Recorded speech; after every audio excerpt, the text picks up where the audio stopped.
Got to make sure you've got no tangles. Yep. That looks good. Yep. Then we go for the yellow end. Put it in your right hand. S001. And you're going to, around the back of your tyre, you'll be pushing it around until it comes out both sides. Then we lift up to the front and lock it in. While it's sitting here like this, we want this bit and this bit to go together. Okay? And very important, we cannot drive on this. So we push this all the way back. Okay. And you know you're in about the right spot. These ones are going to run down the middle. And this is going to start following your rim. And we need your long bit of chain and your red clip. Open it up, put it from underneath, and then pull tight.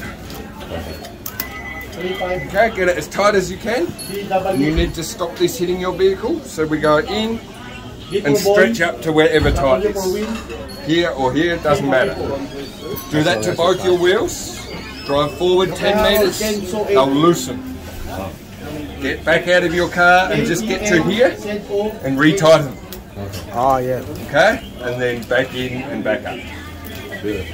Perfect. Everything I just told you is written on here too. Alright. Okay?